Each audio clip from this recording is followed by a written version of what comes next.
Hi friends, இதயம் சீரியலோட 9th மே episode ரிவ்யூவை இப்போ நம்ம பார்க்கலாம். இதயம் சீரியல் பற்றின அப்டேட்ஸ் தெரிஞ்சுக்க என்னோடய சேனலை சப்ஸ்கிரைப் பண்ணி வச்சுக்கோங்க.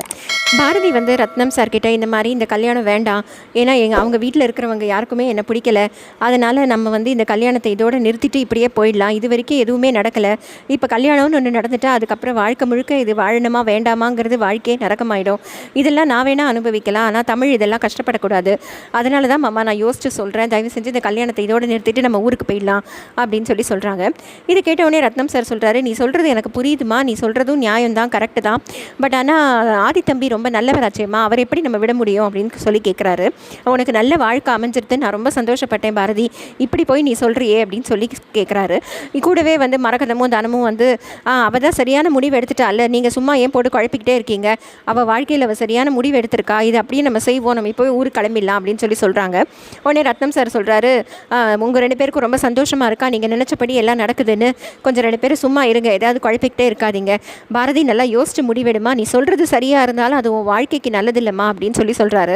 உடனே பாரதி சொல்கிறாங்க, இல்லை மாமா நான் எல்லாமே நல்லா யோசிச்சிட்டேன், அவங்களுக்கு நம்மளை பிடிக்கலன்னு தெரிஞ்சும் நம்ம போய் அதில் போய் விழுறது சரியில்லை, அவங்களுக்கு ஏன் என்ன பிடிக்கலன்னு எனக்கு தெரியல, ஆனால் அந்த வன்மத்தை நான் வளர்க்க விரும்பலை, ஆதியை பற்றி மட்டுமே நம்ம யோசிச்சோமே தவிர அவங்க குடும்பத்தை பற்றி நம்ம யோசிக்கல மாமா, வேண்டாம் மாமா அப்படிங்கிறாரு. உடனே வந்து மணி சொல்கிறாரு, சரி பாரதி நீங்கள் சொல்கிறது சரிதான், பட் ஆனால் ஆதி அப்படி விட மாட்டார், அவர் வந்து நிற்பார், அப்போ என்ன பண்ணுவீங்க, இப்போ இடத்த கண்டுபிடிச்சு அவர் வந்துட்டார்னா நீங்கள் என்ன பண்ணுவீங்க அப்படின்னு சொல்லி கேட்குறாரு. உடனே அதுக்கு பாரதி சொல்கிறாங்க, அதுக்கு தான் நம்ம ஒன்று பண்ணலாம், நம்ம வந்து நேராக காஞ்சிபுரம் போக வேண்டாம், அத்தையும் வந்து கொஞ்ச நாளாக கோவிலுக்கெலாம் போகணுன்னு சொன்னாங்க, நமக்கும் மனசு சரியில்லை, அதனால் நம்ம எல்லோரும் கிளம்பி கொஞ்சம் ஒரு 5 நாள் போல் கோவிலெலாம் சுற்றி பார்த்துட்டு அதுக்கப்புறம் நம்ம ஊருக்கு போகலாம், இதுக்கு மேலே ஆதி ஃபோன் பண்ணாலும் யாருமே எடுக்காதீங்க அப்படின்னு சொல்லி சொல்கிறாங்க பாரதி. இதை கேட்டவுடனே மரகதம் அம்மாக்கும் தனத்துக்கும் ரொம்ப சந்தோஷமாயிடுது, அவங்க ரொம்ப சந்தோஷமாக இருக்காங்க. மணியும் தான் நினச்சது நடந்துருதுன்னு ரொம்ப சந்தோஷமாக இருக்காரு. ஆனால் ரத்னம் சாருக்கு ரொம்ப கஷ்டமாக இருக்குது. சரிம்மா உன் முடிவு தான், நீ முடிவு எடுத்துகிட்டு பேசுகிற, இதுக்கு மேலே நான் என்னத்தம்மா சொல்கிறது, சரி போங்க எல்லாம் மூட்டை முடிச்செல்லாம் கட்டி ரெடி ஆகுங்க, நாளைக்கு காலையில் கிளம்பி போயிடலாம் பாரதி அப்படின்னு சொல்கிறாரு. உடனே வந்து அவங்களும் அவங்க 2 பேரும் பேக் பண்ண எழுந்து போயிடுறாங்க. மணிக்கு ரொம்ப சந்தோஷமாக இருக்கார். ரத்னம் சாரை வந்து பாரதி சொல்கிறாங்க, சரிம்மா நீங்களும் போய் படுத்துக்கோங்க, ரொம்ப லேட் ஆகிடுச்சு அப்படின்னு சொல்லி சொல்கிறாங்க. இது எல்லாத்தையுமே வந்து அங்கேருந்து அந்த வேலைக்காரம்மா சாந்தி வந்து எல்லாத்தையும் கேட்டுட்ருக்காங்க. அவங்களுக்கு ஒரே சந்தோஷமாக இருக்குது, ஏன்னா அவங்க நினச்சபடி காரியம் நடந்துருச்சு அப்படின்ட்டு. ஸோ இப்போ பாரதி ரூம்குள்ளே உட்காந்து அழுதுகிட்டே இருக்காங்க. இந்த பக்கம் வந்து ஆதி வீட்டிலேருந்து பாரதிக்கு ட்ரை பண்ணிகிட்டே இருக்கார் ஃபோனு, பட் பாரதி எடுக்கவே மாட்டேங்கிறாங்க.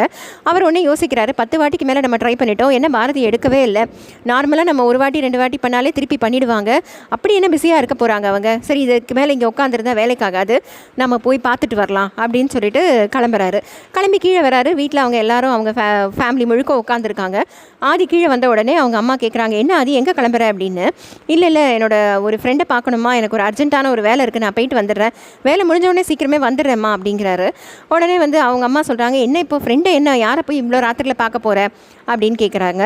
உடனே ஸ்வேதாவும் சொல்கிறாங்க, என்ன ஃப்ரெண்டு மாமா, சொல்லி அமிச்சா ஃப்ரெண்டு நம்ம வீட்டுக்கு வரப்போகிறாரு, நீங்கள் என்னத்துக்கு மாமா இப்போ வெளியிலலாம் போகிறீங்க, காப்பு கட்டியிருக்கு, நீங்கள் வந்து உங்களை பற்றியே யோசிக்கிறீங்க, அத்தையோட மனசை பற்றியும் கொஞ்சம் யோசிங்க மாமா அப்படிங்கிறாரு.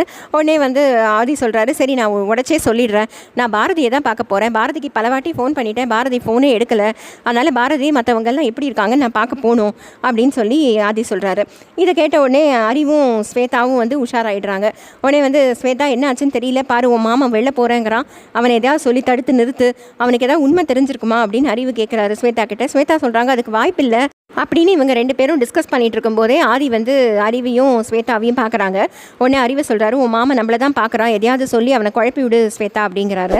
உடனே ஸ்வேதா சொல்கிறாங்க, எங்களுக்கு புரியுது மாமா, நீங்கள் வந்து போய் பாரதியை பார்க்கணுன்னு நினைக்கிறீங்க, பட் அத்தை பாவம் உங்களை பிள்ளை போக வேண்டாம்னு சொல்கிறாங்க, காப்பு கட்டியிருக்குங்கிறாங்க, அதுக்கு மரியாதை கொடுத்து நீங்கள் வீட்லேயே இருங்க மாமா, அவங்களுக்குலாம் ஒன்றும் ஆயிருக்காது, நல்லா தான் இருப்பாங்க அப்படிங்கிறாங்க. உடனே அறிவு சொல்கிறாரு, ஆமாம் நம்ம கொடுத்த வரவேற்பில் அவங்கெல்லாம் வந்து திக்கு முக்காடி போய் ஒரே டயர்டாக போய் படுத்துட்டு இருப்பாங்க மாப்பிள்ளை, அதனால தான் அவங்க கால் அட்டன் பண்ணியிருக்க மாட்டாங்க அப்படிங்கிறாங்க. உடனே ஆதி எல்லார் முகத்தையும் பார்க்குறாரு. அவருக்கு ஏதோ சந்தேகமாக இருக்குது. சரி என்ன இப்போ நான் வெளியில் போகக்கூடாது அவ்வளோதானே, சரி நான் போகல அப்படின்னு சொல்லிட்டு அவர் ஏறி ரூமுக்கு போயிடுறாரு. அங்கே போயிட்டு அவர் திருப்பியும் உட்காந்து யோசிக்கிறாரு. அம்மா முகமும் சரியில்லை, பாரதியும் ஃபோன் பண்ணால் எடுக்க மாட்டேங்கிறாங்க, என்னமோ ஏதோ தப்பாக இருக்குது அப்படின்னு சொல்லிட்டு அவர் பெட்டில் வந்து தலானியெல்லாம் வச்சுட்டு அவரே அங்கே படுத்துருக்க மாதிரி செட் பண்ணிவிட்டு அவர் ரூமையும் பூட்டிட்டு அவர் வீட்லேருந்து அவர் வந்து பால்கனி வழியாக வெளியில் குதிச்சு செவிரேறி குதிச்சு நேராக வந்து பாரதிக்கு அரேஞ்ச் பண்ண அந்த வீட்டுக்கு வராரு. அங்கே வந்தோடனே பாரதின்னு கூப்பிட்றாரு. அங்கே யாருமே இல்லை. உடனே அங்கே இருக்கிற வேலைக்காரங்களெல்லாம் கூப்பிட்டு கேட்குறாரு, என்னாச்சு பொண்ணு வீட்டுக்காரங்களாம் வந்தாங்களா வரலையா அப்படின்ட்டு. உடனே அவங்க வந்து சொல்கிறாங்க, இல்லை சார் வரவே இல்லை யாருமே அப்படின்னு சொல்கிறாங்க. உடனே இவர் கேட்குறாரு, உங்களுக்குலாம் அறிவே இல்லையா, அவங்க வரலைன்னா நீங்கள் சொல்லியிருக்க வேண்டாமா அப்படின்னு கேட்குறாரு. நான் வந்து இங்கே பார்த்த அப்புறம் தான் நான் தெரிஞ்சுக்கணுமா அப்படின்னு கேட்குறாங்க. உடனே அங்கே இருக்கிற வேலைக்காரங்களாம் சொல்கிறாங்க, இல்லை சார் நாங்கள் வந்து கால் பண்ணிக்கிட்டே இருக்கோம் மாற்றி முதல்ல ஸ்வேதாம்மா பேசினாங்க, அதுக்கப்புறம் அறிவு சார் பேசினார், உங்கள் அம்மா கிட்ட கூட நாங்கள் அப்டேட் பண்ணோம் இந்த மாதிரி யாருமே வரலன்ட்டு. அவங்க எல்லோரும் என்ன பதில் சொன்னாங்க அப்படின்னு கேட்குறாரு ஆதி. அதுக்கு உடனே அவங்க வந்து அவங்க எல்லாம் வந்துடுவாங்க வெயிட் பண்ணுங்கள் அப்படின்னு சொன்னாங்க. சரி வீட்டிலேருந்தே அப்படி சொல்லிட்டாங்கன்னு சொல்லிட்டு நாங்களும் வெயிட் பண்ணிக்கிட்டே இருக்கோம் சார், வேறு ஒன்றும் எங்களுக்கு தெரியாது அப்படிங்கிறாங்க. உடனே ஆதி சொல்கிறாரு, சரி ஓகே நான் இங்கே வந்துட்டு போனதை பற்றி நீங்கள் எங்கள் வீட்டில் எதுவும் சொல்லிக்க வேண்டாம், ஏதாவது பிரச்சனையா அப்படின்னு கேட்குறாங்க அவங்களாம். இல்லை அதெல்லாம் ஒன்றும் இல்லை, நான் பார்த்துக்கிறேன், நான் வந்தது மட்டும் சொல்லாதீங்க அப்படின்னு சொல்லிட்டு அவர் அந்த வீட்டோட வாசலில் வந்து நின்று முழிச்சிட்டு இருக்காரு. என்னடா அது கண்ணை கட்டி காட்டில் விட்டா மாதிரி இருக்குது, நம்ம என்ன பண்ணுறதுனே தெரியலையே, இவங்கெல்லாம் எங்கே போனாங்கன்னு தெரியல, பாரதி ஃபோன் பண்ணால் எடுக்க மாட்டேங்கிறாங்க அப்படின்னு சொல்லி யோசிச்சுட்டு இருக்காரு. இந்த பக்கம் பாரதி வந்து ஒரே அழுதுகிட்டே இருக்காங்க. ஆதி நான் எத்தனையோ தடவை உங்களை விட்டு பிரியணும்னு நான் நினச்சிருக்கேன், ஆனால் இந்த வாட்டி எனக்கு ரொம்ப வருத்தமாக இருக்கு ஆதி, இந்த மாதிரி ஒரு முடிவை நான் எடுத்தது நினச்சி உங்கள் அம்மாவுக்கு ஏன் என்னை பிடிக்கலன்னு தெரியல, ஆனால் எனக்கு வந்து உங்களை எனக்கு ரொம்ப பிடிக்கும் ஆதி, என்ன மாதிரி ஒரு பொண்ணுக்கு வந்து உங்களை மாதிரி ஒருத்தர் கிடைக்க மாட்டாங்களான்னு பல பேர் ஏங்குவாங்க, உங்கள் மனசுக்கு உங்கள் அன்புக்கு எல்லாமே எனக்கு இப்போ இல்லாமல் போகுது நினச்சது எனக்கு ரொம்ப வருத்தமாக இருக்காது அப்படின்னு சொல்லி அவங்க ரொம்ப அழுதுகிட்டே இருக்காங்க.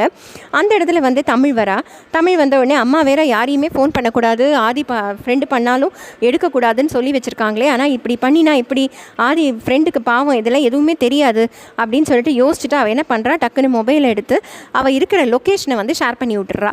ஷேர் பண்ணி விட்ட உடனே அவள் உடனே சொல்கிறா, ஓகே இப்போ நம்ம லொக்கேஷனை ஷேர் பண்ணிட்டோம், இனிமேல் ஃப்ரெண்டு வந்து எல்லாத்தையும் பார்த்துப்பாரு அப்படின்னு சொல்லிட்டு அவள் லொக்கேஷனை ஷேர் பண்ணுறா. அங்கே வந்து ஆதி அந்த மொபைல் வந்து அடிக்குது, அவர் லொக்கேஷன் எடுத்து பார்க்குறாரு.